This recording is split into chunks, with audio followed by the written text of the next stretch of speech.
Buru-buru dia masuk mobil, terus dia nyalain. Niat Putra, dia pengen deketin perempuan itu. Pelan-pelan Putra jalanin mobil itu kan, dan itu perempuan masih ada di samping kanan jalan. Semakin deket, bener aja.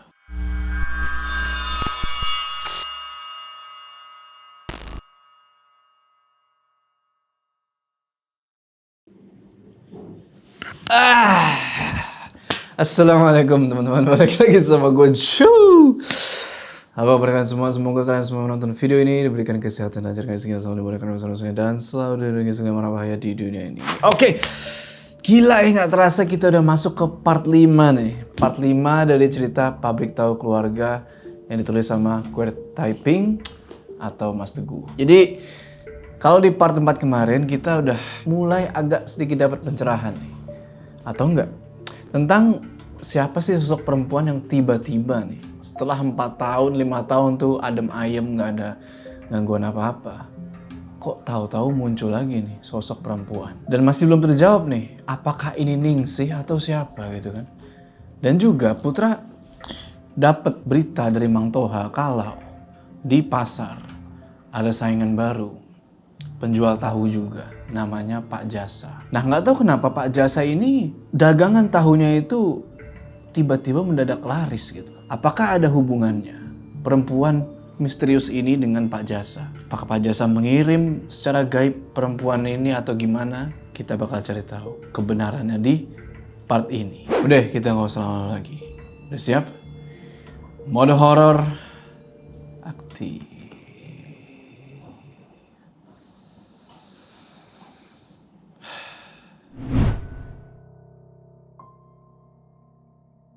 Semoga nggak ada apa-apa lagi.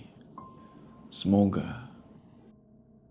Gak lama kemudian, dari arah gerbang, kelihatan nih cahaya mobil masuk ke dalam pabrik. Gak salah lagi, itu mobilnya Mang Abi. Mang Abi terus parkir tuh, dan dia turun dari mobil. Di situ mereka tegur sapa sebentar, basa-basi. Abis itu Mang Abi pergi nggak tahu kemana, ninggalin Mang Toha sama Putra tuh berdua. Abis itu Putra bilang, harusnya bentar lagi si Mang nih, perempuan itu lewat. Kalau kayak malam kemarin. Baru aja Putra nyalain rokok nih, terus dia isep. Tiba-tiba Mang Toha berdiri dan bilang, Den, bangun.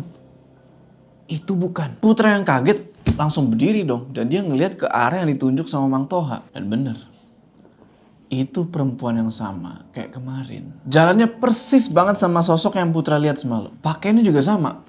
Pakai pakaian serba hitam, bawahannya pakai kain kayak sarung gitu lah. Mereka berdua sontak langsung ngejar perempuan itu. Rencananya pengen mereka tanyain nih mau kemana gitu kan malam-malam. Mereka ikutin terus perempuan itu sampai tiba-tiba perempuan itu hilang di kegelapan. Mang Toha lihat kalau perempuan itu masuk ke kebun sana yang emang masih punya bapaknya Putra. Terus hilang gitu aja. Ngedenger itu, Putra langsung ngajak Mang Toha balik. Karena dia yakin kalau perempuan itu bukan orang. Di situ Mang Toha bilang, apa ini sebuah pertanda ya, Den? Gak tahu Mang, udah lupain aja. Anggap aja aku gak sendirian yang tahu soal ini. Jangan omongin hal ini ke yang lainnya, Mang. Gak mungkin kalau itu sama seperti dulu soal Ningsih, Den. Sudah lama sekali kita sudah lewati waktu itu. Udah, anggap aja pertanda kalau kita harus semakin hati-hati. Dan jangan sampai semuanya jadi mengganggu pekerjaan. Habis itu Mang Toha langsung nyamperin ke tempat Mang Abi duduk di teras belakang. Sementara Putra manggil Bitarmi yang manggil dia tuh dari ruang pembungkusan. Nah, Bitarmi bilang kalau udah 2 malam nih, setiap mobil keluar, perempuan itu selalu kelihatan dari spion mobilnya Mang Abi. Bitarmi juga penasaran, siapa perempuan itu?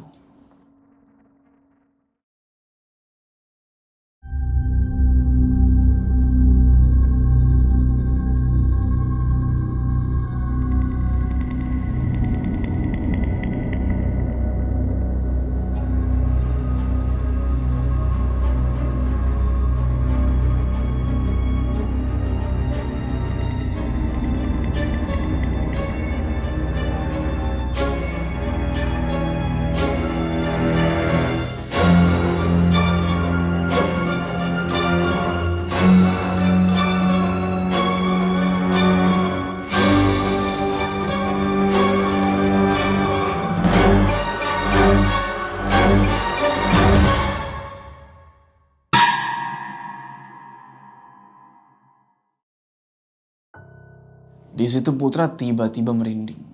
Mukanya pucat. Karena dia jadi keinget nih sama kejadian yang awal-awal dia ke pabrik. 5 tahun yang lalu. Abis itu Bitarmi izin buat pergi ke meja komputer tuh buat ngambil kantong plastik. Sementara itu Putra ngeliat Mang Abi sama Mang Toha kayak lagi ngomong serius. Beberapa kali tangan mereka nunjuk tuh ke arah samping depan pabrik. Putra ngeliat Bitarmi ikut ngobrol tuh sama Mang Abi sama Mang Toha. Kelihatannya sih kayak pembicaraan yang serius. Gak lama abis ngobrol-ngobrol gitu, Bitarmi balik nih ke Putra sambil ngebawa kantong plastik yang isinya itu duit sama nota-nota. Nah, Putra ngeliat Bitarmi sambil jalan nyamperin dia gitu ya.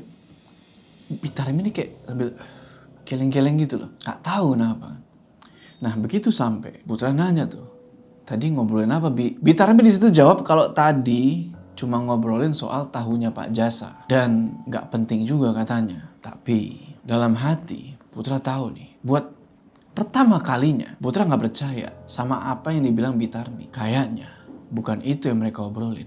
Setelah itu Putra jalan nih ke parkiran motor, diikutin sama Bitarmi. Abis naruh plastik hitam itu di stang, Putra pamit nih ke Bitarmi. Jalan tuh Putra kan, tapi bukan buat pulang. Dia penasaran sama perempuan tadi. Dia coba ikutin tuh ke arah perempuan misterius tadi jalan, dan bener, gak ada jalan di situ. Dan gak ada perkampungan, cuma ada rimbunan pohon-pohon. Putra coba terusin tuh lewat rimbunan pohon-pohon itu. Sampai ke kebun punya kakeknya yang sekarang punya bapaknya. Dan bener aja, gak ada siapa-siapa di situ. Cuma kok Putra di situ ngerasa merinding gitu. Akhirnya Putra mutusin buat muter balik lah.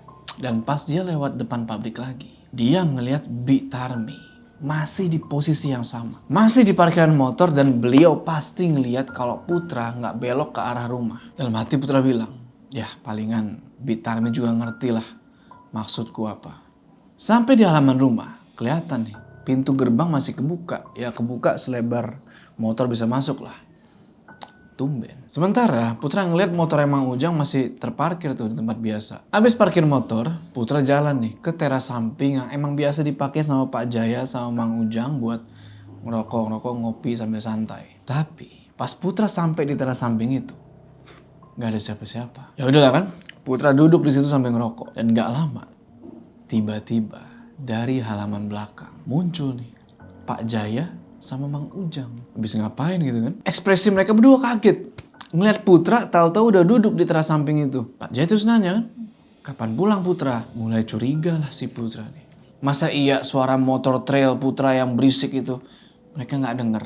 Udah malam lagi kan sepi. Ngapain sih mereka sebenarnya di halaman belakang itu? Yang Putra tahu itu halaman belakang emang sengaja dirapiin. Soalnya kan mau ditaruh sisa-sisa kayu tebangan di pabrik. Habis itu Mang Ujang pamit buat pulang. Dan dari mukanya Mang Ujang, ya kayak ada yang aneh lah. Kayak ada ya sesuatu yang disembunyiin. Setelah si Mang Ujang pulang, Pak Jaya masuk nih ke dalam, ke ruang makan. Dan dari ruang makan itu, dia nyuruh Putra buat masuk ke dalam. Dengan nada yang benar-benar tegas. Kayak, Putra, masuk. Putra cuma diam aja di situ. Karena dia masih bingung. Ini benar-benar janggal gitu. Gak lama, Pak Jaya nyuruh buat masuk lagi. Kali ini dengan nada ngebentak. Putra, masuk. Kamu gak dengar dari tadi? Kaget Putra ngedenger itu. Gak biasanya Pak Jaya ngebentak dia kayak gitu. Dan ya terakhir kali Pak Jaya ngebentak ya itu udah lama banget lah. Putra langsung berdiri dan masuk ke dalam. Di situ dia ngelihat bapaknya ini gak ngelihat ke arah Putra. Tatapannya tuh kayak kosong gitu. Putra ngerasa kalau bener-bener ada yang gak beres di situ. Bapaknya ini kayak lagi mikirin sesuatu yang bener-bener rumit. Sampai di kamar, Putra langsung rebahan tuh di kasur. Masih mikirin kenapa kok tadi bapak ngebentak gua. Apa jangan-jangan supaya Putra nggak curiga. Malam semakin larut dan Putra mutusin buat ngerapein duit aja di situ. Ngerapein duit yang ada di kantong plastik hitam. Hampir 1 jam lebih tuh dia rapein duit. Dan sudah waktunya. Putra simpen itu duit di tempat yang aman. Dan dia keluar kamar. Lampu ruang tengah udah mati. Yang artinya Pak Jaya udah masuk nih ke dalam kamar. Sampai di dapur dia langsung keluar nih ke halaman belakang. Tapi baru mau keluar, itu pintu dapur yang arah ke halaman belakang dikunci. Terus kuncinya itu dicabut. Langsung Putra pergilah ke tempat biasanya kunci-kunci rumah itu disimpan. Dia coba cari itu kunci. Cuma itu kunci sama sekali gak dia temuin. Putra langsung mikir, bener nih. Gak boleh keluar. Tapi Putra gak kehabisan ide. Dia keinget nih sama jendela kamarnya.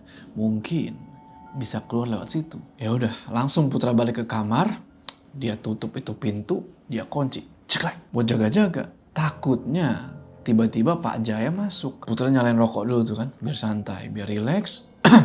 Udah santai, dia buka itu jendela, terus dia keluar. Itu jendela lumayan gede, jadi Putra bisa keluar lewat situ. Nggak pakai lama, Putra langsung jalan tuh ke arah belakang dari sisi samping rumah yang lainnya. Dan udah lama dia nggak lewat sisi samping yang itu. Singkat cerita, mau sampai ini ke halaman belakang. Dari kejauhan, udah kelihatan nih asap-asap kecil. Keluar dari sudut-sudut halaman yang bisa dibilang lumayan luas itu. Lumayan banyak itu asap-asap keluar. Dan Putra coba buat ngedeketin lagi. Bener aja. Itu kemenyan yang dibakar. Putra langsung istighfar disitu kan, astagfirullah. Bukannya udah diingetin dulu sama almarhum Pak Yai, ya kan?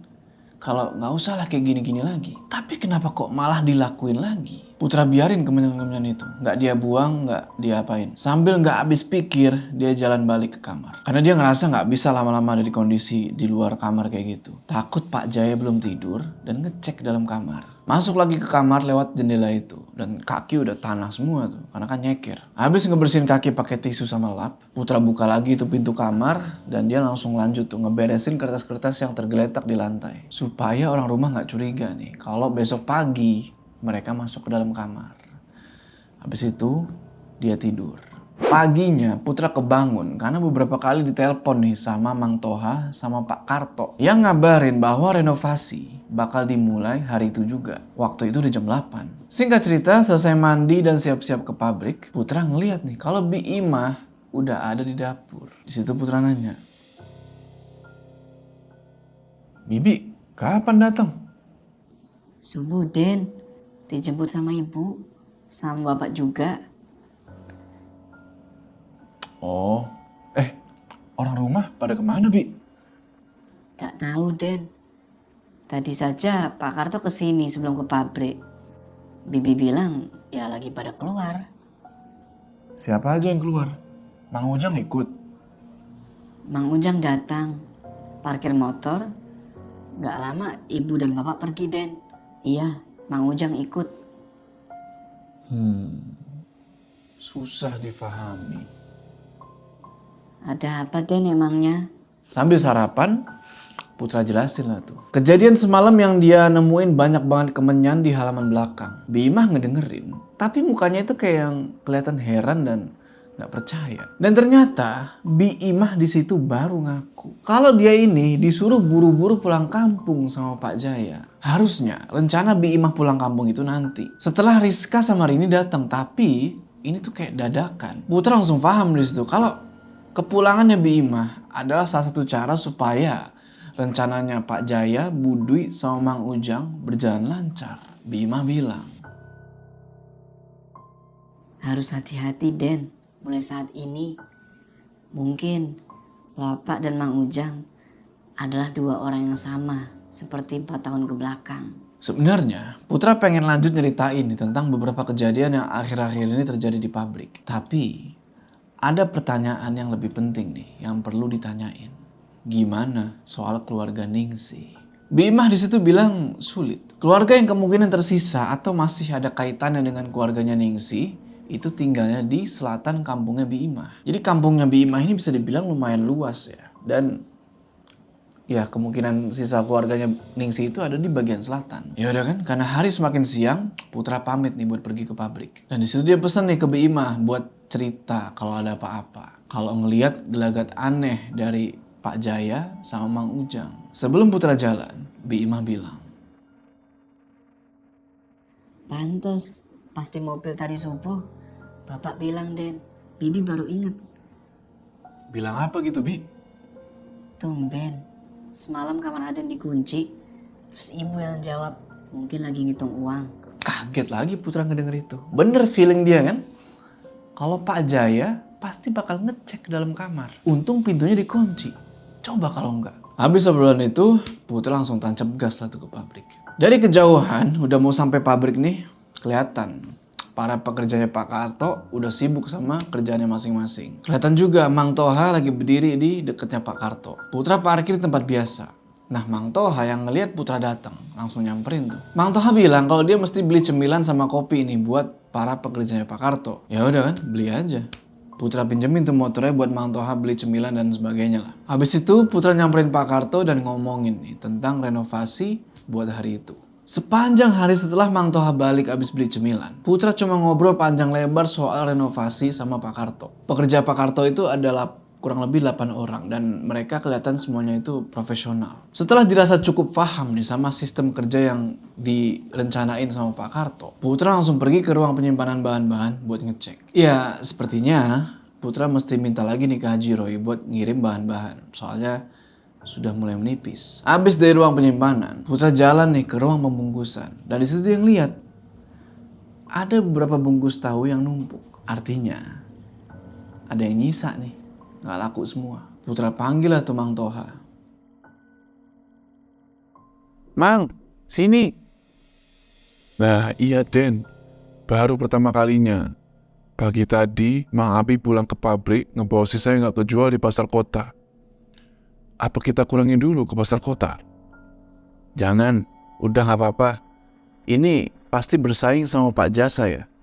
Sesuai malam kemarin Amang ngomong sama Bitarmi sebelum aku pulang. Amang gak ngerti Den. Malam kemarin aku kan diam di sana. Bitarmi ambil plastik terus ngobrol sama Amang sama Mang Abi. Aku tanya Bitarmi, katanya lagi ngomongin soal Pak Jasa. Maaf Den, mungkin Bitarmi bohong kemarin malam.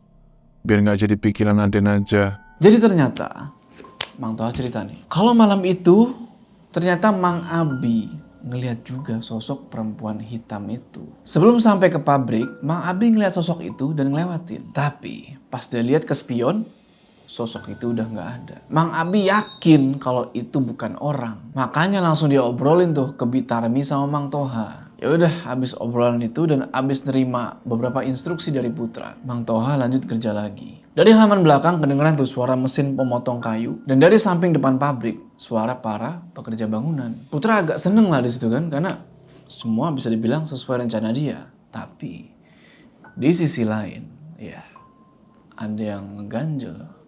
Habis itu dia pergi nih ke teras belakang dan waktu itu udah siang, udah jam istirahat. Putra mutusin buat nelpon Rini. Mastiin dia jadi pulang kan nih sama si Rizka. Halo Rin, jadi pulang sama Rizka? Jadi kak, ini lagi ngurus cuti dulu. Hari ini pabrik sudah mulai renovasi Rin. Bentar kak, aku cari tempat sepi dulu. Ada hal penting kak. Langsung merinding Putra lah. Hal penting apa?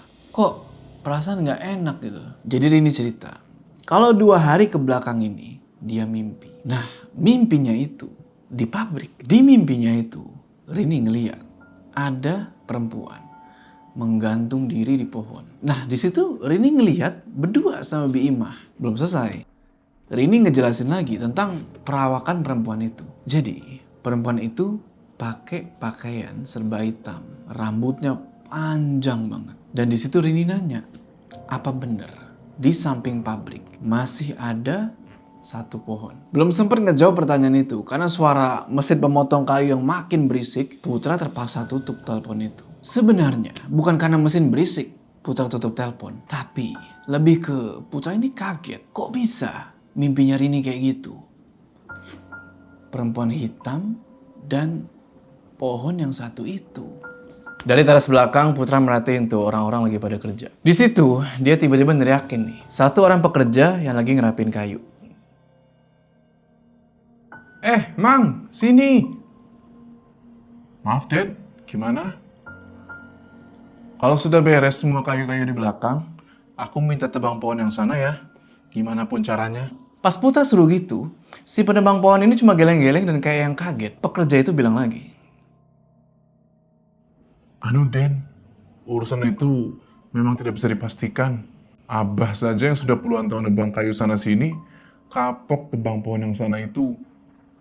Ya udah, sampein dulu aja ke Abah.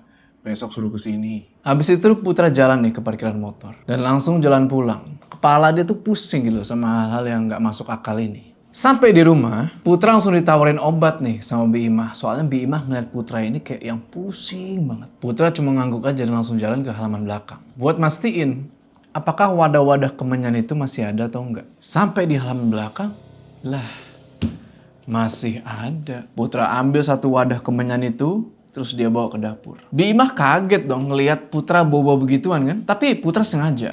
Dia pengen tahu apa maksud semua ini. Pas banget. Gak lama kedengeran nih dari luar suara klakson mobil bapaknya. Bi Imah terus pergi buat ngebukain pagar. Putra tetap di tempat dan dia nyalain rokok tuh. Nyoba buat santai sambil nunggu bapaknya masuk.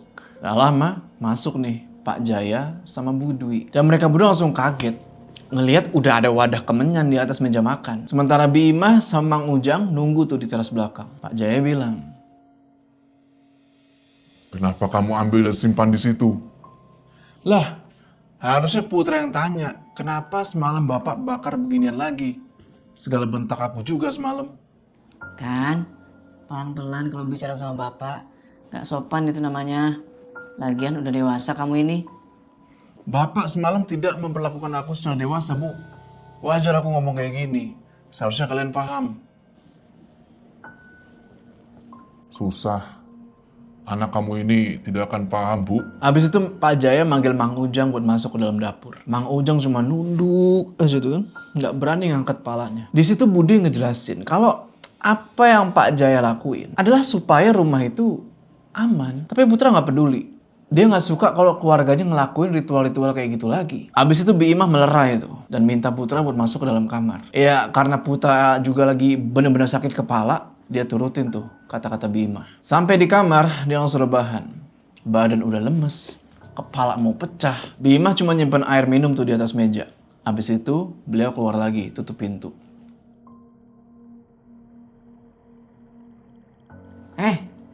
Emang kalau bos tidur sampai jam segini boleh ya? Pelan-pelan Putra buka mata tuh kan. Suaranya kayak kenal gitu.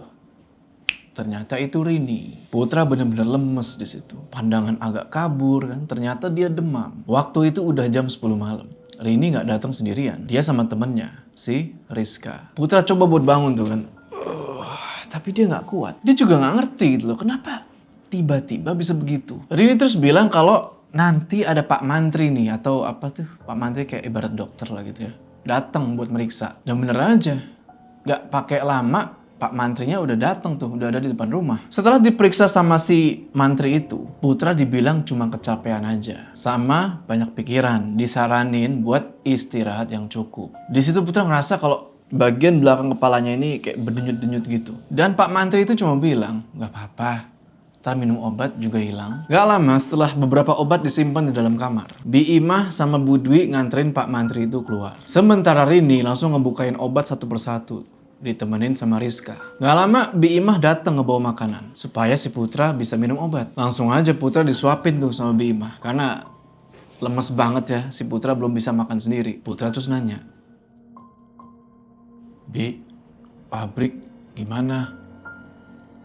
Sudah Bibi kabari Mang Toha. Handphone Bi, mana? Rini kasihlah tuh HP-nya Putra kan. Pas dilihat, ternyata udah ada beberapa telepon masuk gitu ya, miss call, sama beberapa pesan dari Mang Toha, Bitami, sama Pak Karto. Pertama, dia buka tuh pesan dari Mang Toha. Den, gawat. Pegawai Pak Karto sore tadi pas bubaran kerja, ngelihat perempuan hitam lagi di dekat samping pabrik. Sekarang sama kayak apa yang Bitarmi lihat di dekat pohon yang satu itu. Nyaris keselak Putra baca itu. Rini yang ngeliat Putra keselak kayak gitu ya, nanya dong, kenapa kak? Putra cuma jawab, gak apa-apa. Dia terus minta obat ke Bi Imah. Bilang pengen cepat-cepat istirahat. Abis minum obat, Bi Imah keluar tuh. Disusul sama Rini sama Rizka. Panas badan yang semakin tinggi, bener-bener ngebuat Putra ini mesti istirahat. Dan pas lagi berusaha buat tidur tuh, antara sadar dan gak sadar, Putra ngerasa kayak lagi ada yang mijitin kakinya. Dia penasaran kan, karena kan dia posisi merem nih. Penasaran dia, siapa sih nih yang mijit seenak itu? Paling Bi Imah. Tapi Bi Imah kan udah keluar kamar. Putra coba buka mata sedikit tuh kayak gini, karena saking lemesnya. Dan di situ dia ngeliat ada sosok perempuan lagi nunduk, lagi mijitin kakinya Putra dari samping. Samar-samar Putra ngeliat jam dindingnya kamarnya tuh.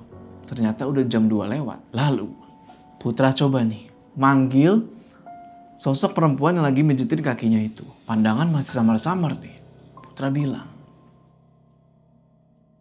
Rizka? Tapi Rizka cuma ngangguk aja tuh.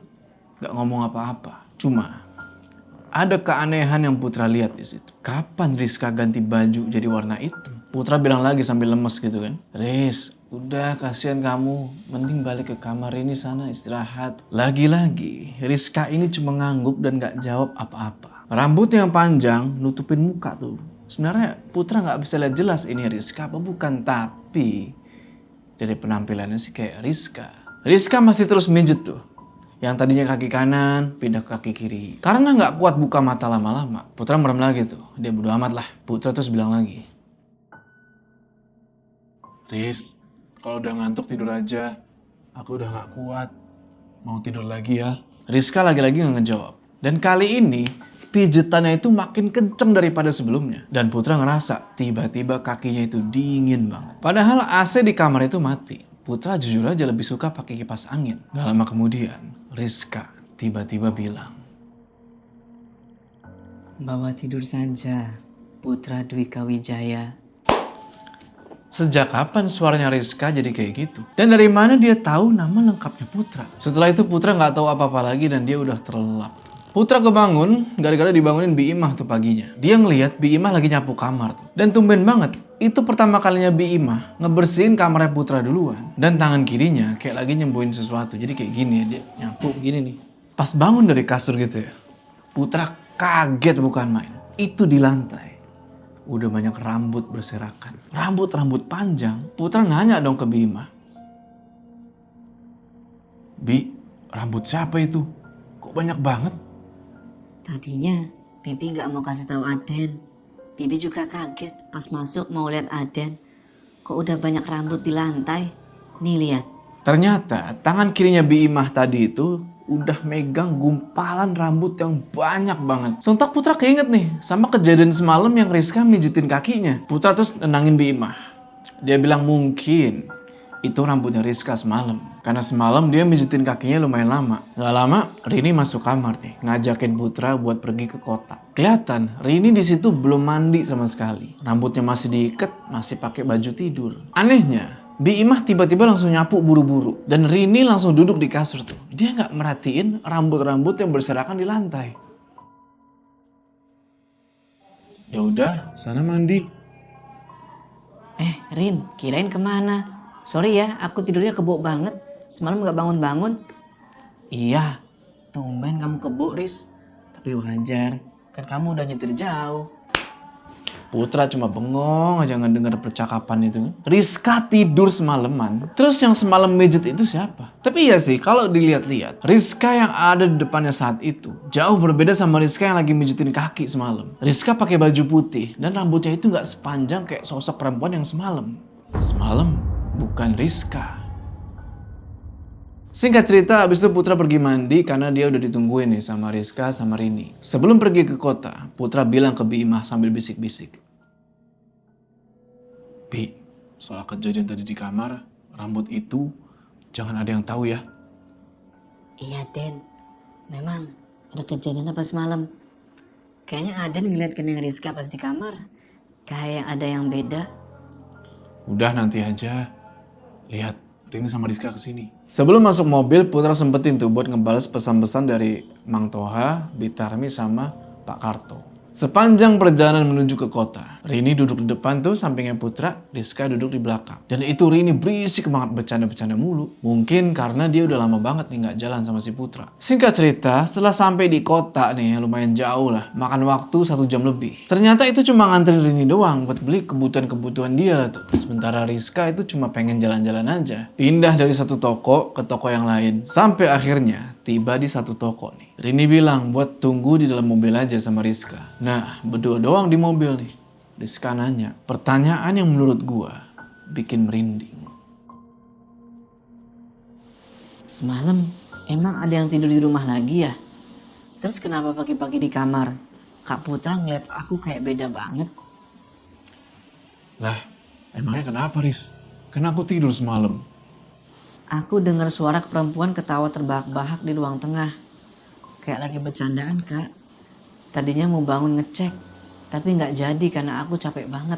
Belum sempet obrolan itu lanjut, tiba-tiba Rini udah datang lagi. Di situ Rizka ngeles aja, dia bilang kalau tadi lagi bahas tentang pabrik. Selama perjalanan pulang, Putra ngerasa kalau badannya ini udah nggak lemes lagi, udah nggak pusing. Kayak udah sehat lagi gitu loh. Padahal semalam itu drop parah. Nggak terasa udah sampai rumah lagi nih. Dan hari udah semakin siang. Udah jam 11. Selesai parkirin mobil, Putra langsung pergi ke motornya dan pamit karena dia mesti buru-buru ke pabrik. Kayaknya keadaan lagi genting, soalnya dari tadi Mang Toha udah nelponin, tapi Putra belum angkat-angkat. Sampai akhirnya Mang Toha ngirim pesan buat buru-buru ke pabrik karena ada sesuatu yang penting. Gak pakai banyak cincong, Putra langsung tancap gas tuh pergi ke pabrik. Sampai di pabrik, abis parkirin motor, Putra langsung pergi ke meja kerjanya Mang Toha. Dan pas banget Mang Toha lagi ada di situ. Karena udah saking penasaran ya, Putra nanya, apaan yang penting Mang? Mang Toha nggak ngejawab dan langsung ngajak Putra ke ruang pembungkusan. Sampai di ruang pembungkusan, Mang Toha langsung nunjuk tuh ke beberapa tumpukan tahu. Mang Toha bilang, Ini Den, ini yang dibawa Mang Abi pagi kan, barang kemarin? Iya Den, Mang Abi juga heran kenapa udah 2 hari jadi begini. udah Amang cek belum kenapa? Takutnya kualitas kita menurun. Berkali-kali. Bahkan Mang Deden juga udah ikut cek, Den. Mang Deden gak terima kalau gak laku gara-gara produksi. Karena semuanya sama. Gak ada yang dikurangin, gak ada yang dilebihin. Ini semua aneh, Den. Habis itu Putra langsung buka komputer dan meriksa data pengiriman beberapa hari ke belakang. Dan ya bener, grafiknya itu menurun. Tapi Putra coba buat nenangin Mang Toha di situ. Dia bilang ya mungkin karena emang lagi nggak laku aja, bukan karena hal yang lain.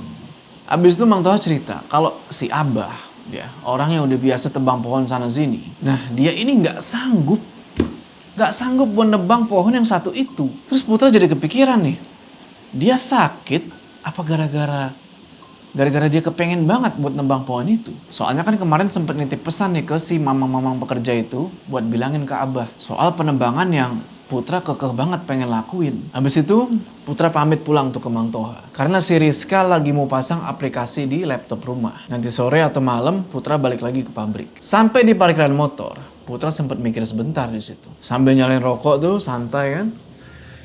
Dia tarik kesimpulan kalau dari pohon itulah semuanya berawal. Habis pamitan sama Mang Toha, Putra langsung cabut ke rumah. Dan sesampainya di rumah, dia langsung nemuin Rizka sama Rini. Putra sempat nanya ke Bima, mana Rini sama Rizka? Dan Bima jawab, ada di kamarnya Aden. Ya udah, langsung aja tuh Putra pergi ke kamarnya. Dan bener aja, Rini lagi tiduran tuh di kasur. Sementara Rizka lagi main laptop tuh di meja kerjanya Putra. Putra nanya, gimana Riz? Bisa? Aku udah tambahin komponen dan ganti beberapa juga di laptop kakak. Nanti aku masukin aja ke dalam totalan biar bisa jalan dengan baik aplikasinya. Ngelihat Rizka duduk di situ, rambutnya panjang terurai, ngingetin Putra sama kejadian malam itu. Yang Putra ngerasa lagi dipijetin sama dia. Oke, bisa. Berarti sore ke pabrik ya? Bisa kak, ini beberapa jam lagi juga aman. Tinggal aku program ulang biar Kak Putra bisa langsung pakai nanti malam rekap datanya. Abis itu Putra ngambil catatan pabrik dari dalam kamar dan dia jalan lagi tuh ke ruang tengah buat ngitung pendapatan pabrik. Di ruang tengah itu, Putra lagi ngelakuin analisis bisnis nih buat nyari tahu kenapa kok pendapatan bisa turun secara tiba-tiba. Lagi serius banget tuh kan nganalisa. Bahkan Rini sama Bima pun gak berani nyapa. Saking kelihatan seriusnya tuh Putra. Gak masuk akal. Apa pengaruh dari sosok perempuan itu?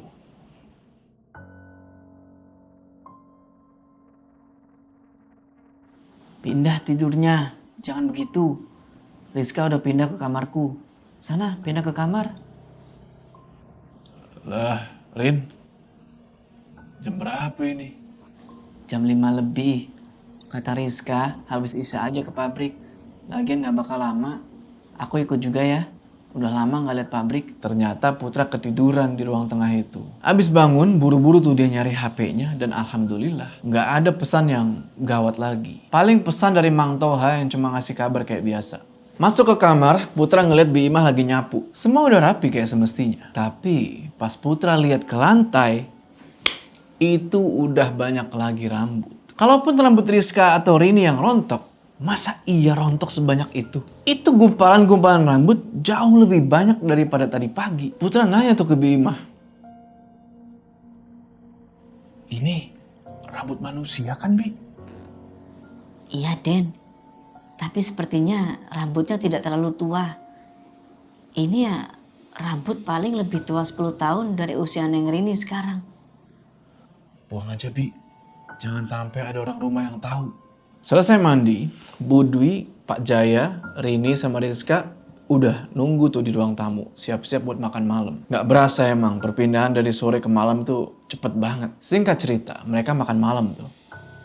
Ya cuma sambil ngobrol-ngobrol biasa dan bercanda-bercanda lah. Gak ada yang serius atau gimana. Selesai makan, Putra pergi nih ke teras belakang. Pengen ngerokok sebentar ceritanya kan. Kan gak enak lah habis makan, gak ngerokok ya. Habis mangan ora udut, pare-pare ora smile. Dan anehnya, Mang Ujang yang lagi ada di teras belakang itu ngelihat Putra mau datang. Tiba-tiba kayak kabur gitu. Dia langsung pamitan sama Bu Dwi sama Pak Jaya. Ya udahlah, bodo amat lah, nggak tahu kenapa tuh kan. Ya udah ngerokok sebentar sambil santai-santai sambil nunggu Rini sama Rizka siap-siap. Setelah Rizka sama Rini udah siap, Putra matiin rokok dan langsung jalan ke garasi. Rizka bawa tas gede tuh dan langsung aja Putra taruh di bagasi mobil. Habis itu mereka semua masuk mobil dan berangkat ke pabrik. Sepanjang jalan Putra cuma bercanda aja tuh sama Rini sama Rizka. Dan gak lama kemudian, singkat cerita, mobil udah sampai ini di pabrik. Rini sama Rizka agak terkejut gitu loh ngeliat pabrik yang lagi direnovasi itu benar-benar kayak proyek katanya. Ya emang beneran proyek. Putra ngeliat Rini tuh lagi celingak, aja ngeliat kanan, kiri kan. Ngeliat ke sekitar halaman pabrik. Rizka juga begitu, tapi Rini berhenti nengok pas dia ngeliat ke arah tumpukan pasir. Di belakang tumpukan pasir itu ada pohon yang satu itu. Nah, di situ Rini bilang, Kak, sumpah, pohon itu sama kayak di dalam mimpiku. Ingat kan aku pernah cerita? iya, udah jangan bahas itu. Rini sama Rizka langsung disambut tuh sama Bitarmi sama Mang Toha. Pekerja-pekerja yang lain juga ikut nyambut. Sementara Rini lagi ngobrol-ngobrol nih sama Bitarmi, Putra langsung ngajak Rizka tuh buat ke meja komputer yang udah dirapiin sama Mang Toha. Mang Toha terus dipanggil sama Putra, terus dibisikin, jangan bahas apapun ke Rini sama Rizka soal keanehan di pabrik. Mang Toha paham di situ. Rizka langsung mulai pekerjaannya dan Putra tinggal ke teras belakang. Putra sama Mang Toha ngobrol-ngobrol tuh sambil ngeliat ke arah kobakan. Dan gak lama Rini sama Bitarmi datang ngebawain kopi. Rini disitu langsung komentar macem-macem tuh tentang renovasi pabrik itu. Ya pada intinya dia kagum lah gitu ya sama perubahan pabrik. Berjam-jam tuh Bitarmi, Putra sama Mang Toha ngobrol ngalor ngidul. Ditambah lagi Mang Deden nih datang ngebawain gorengan. Sampai tiba-tiba Putra pamit. Bilangnya pengen nemenin Rizka dulu ke belakang. Aku temenin Rizka dulu bentar, Mang. Alasan, bilang aja pengen berduaan, Kak. Lagian cocok kok, Den.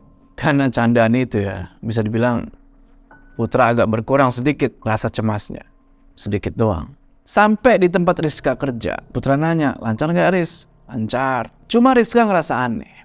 Dia bilang pabrik itu nyaman, tapi kok kayak ada perasaan yang beda gitu. Habis itu Rizka nginstal aplikasi yang dimaksud. Dan sambil nunggu itu selesai, dia ngajak Putra buat gabung sama Bitarmi sama Mang Toha lagi. Sampai di teras belakang, Mang Toha langsung ngajak Putra nih tiba-tiba buat ngomong 4 mata. Mang Toha bilang,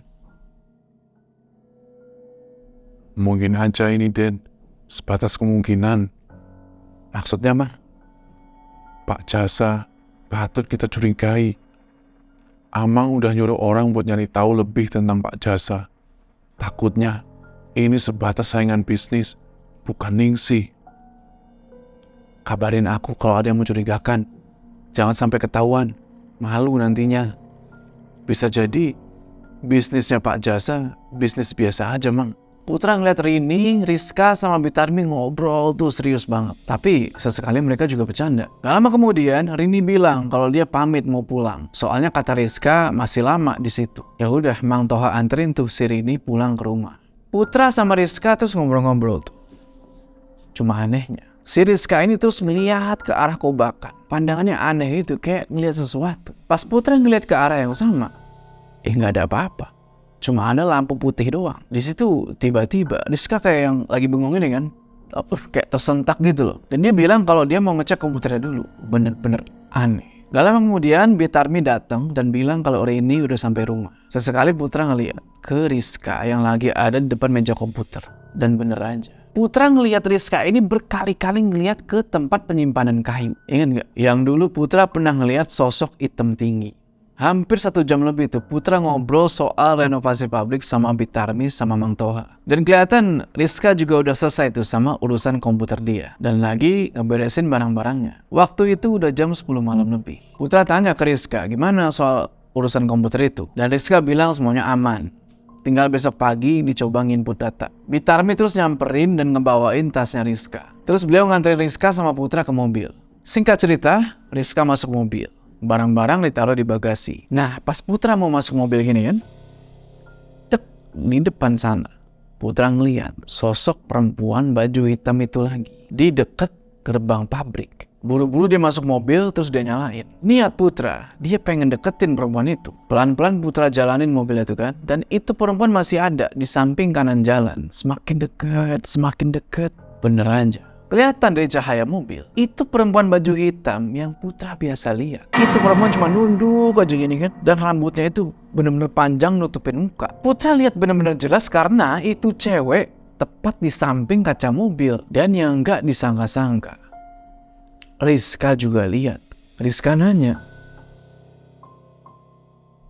Kakak kenal sama perempuan itu? enggak Riz, malah penasaran. Udah berkali-kali ngelewatin pabrik, mana kesana kan nggak ada jalan. Abis itu Putra lanjut jalan lagi tuh ke rumah. Dia cepetin tuh mobilnya karena udah merinding parah. Gak lama kemudian, si Rizka nih, dia mulai aneh. Putra ngeliat dia tiba-tiba nunduk gini sambil mijitin tengkuknya tuh berkali-kali. Putra tanya kan, kenapa Riz? Di situ Rizka nggak ngejawab. Dia malah makin kenceng tuh mijitin tengkuknya. Sebentar lagi mereka berdua udah mau sampai rumah. Dan Rizka masih aja begitu. Si Putra bilang, Riz jangan kenceng-kenceng, entar sakit. Rizka gak ngejawab tuh. Mijitnya makin kenceng, terus sekarang nafasnya tuh kayak sesek. Gak lama kemudian, sekarang dia malah nyekek lehernya sendiri. Paniklah Putra di situ kan, dia teriak, woi Riz jangan gitu. Sampai di rumah, Putra langsung coba buat ngelepas cekekannya Rizka tuh. Dan pelan-pelan, tangannya Rizka udah mulai lemes gini, set. Dan dia yang tadinya nunduk, sekarang ngedongak. Di situ Rizka senyum. Dan senyumannya itu serem banget. Matanya udah putih semua. Putra yang kaget langsung teriak tuh, Bi, sini Bi. Bi Imah yang tadi ngebukain pagar, langsung ngebuka pintu sampingnya Rizka. Rizka masih terus senyum tuh ke Putra gini kan. Dan nafasnya tuh kayak makin sesek. Bi Imah nanya kan, kenapa Den? Di situ Rizka langsung nengok ke Bi Imah gini kan. Set. Dan pas ngeliat mukanya Rizka, Bi Imah teriak, ya Allah. Putra langsung nyuruh Bi Imah tuh buat manggil orang rumah. Karena udah bingung, ini Rizka mesti diapain. Masih di dalam mobil, Putra nyoba buat nyadarin Rizka tuh. Riz, sadar Riz. Tapi di luar dugaan Putra, tangannya Rizka langsung nyengkram lehernya Putra kayak gini. Sambil ketawa-ketawa kencang banget dan matanya itu kayak makin melotot gitu. Putra coba buat ngelepas cekekannya Rizka tuh. Tapi buset dah, ini cewek. Tenaganya tiba-tiba jadi kuat banget. Gak lama Pak Jaya, Budwi, Mang Ujang sama Rini keluar tuh dari dalam rumah. Setelah tadi dipanggil sama Bi Imah. Ngeliat Rizka kayak gitu, panik ibunya kan, namanya cewek. Terus Pak Jaya sama Mang Ujang berusaha buat narik Rizka dari belakang tuh. Berusaha buat ngelepasin cekekannya. Dan untungnya bisa kelepas. Rizka langsung lemes di situ kan. Dan Pak Jaya langsung keluarin dia dari dalam mobil. Putra dong ngos-ngosan aja tuh kan.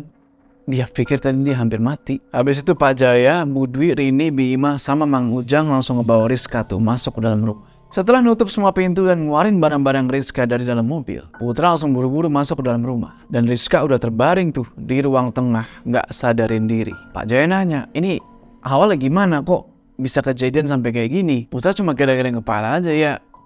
Karena dia emang gak tahu apa-apa. Orang tahu-tahu si Rizka begitu, yang dia tahu ya setelah ngelihat sosok perempuan hitam itu. Di situ Rini bilang kalau sebenarnya Rizka ini lagi haid. Cuma nggak bakal nyangka kalau dia bisa sampai kerasukan kayak gitu. Gak lama kedengeran nih suara motor masuk ke dalam gerbang rumah yang emang tadi Bi Imah belum kunci. Karena pintu rumah belum ditutup, Putra ngelihat kalau suara motor tadi ternyata itu adalah motornya Mang Toha. Dan Mang Toha udah ada di depan pintu tuh bilang Assalamualaikum. Langsung Putra berdiri dan nyambut Mang Toha. Di situ Mang Toha mukanya udah keringetan.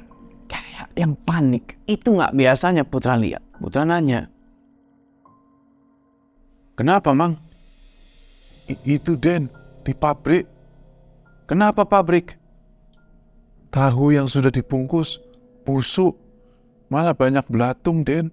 Sama kejadiannya pas waktu di bahan utama. Semakin besar belatungnya, malah yang mau dibungkus juga aneh.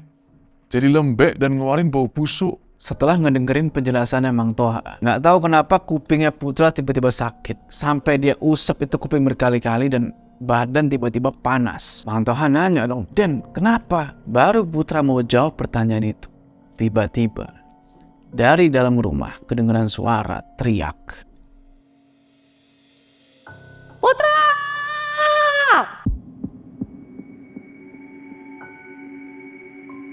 Sebenarnya apa sih yang terjadi sama Rizka? Apa mungkin sosok perempuan hitam itu masuk ke dalam badan Rizka? Cuma kenapa? Terus sebenarnya apa sih penyebab tiba-tiba usaha tahunya Putra ini menurun drastis? Apakah benar perempuan hitam itu adalah kirimannya Pak Jasa? Atau itu Ningsih? Atau siapa? Kita akan cari gimana akhir dari cerita ini di part 6. Oke, sebelum kita berpisah, jangan lupa kalian like video ini, dan bagi yang belum subscribe, ayo subscribe ke channel ini supaya kalian ketinggalan part terakhir dari cerita ini. Gua Joe.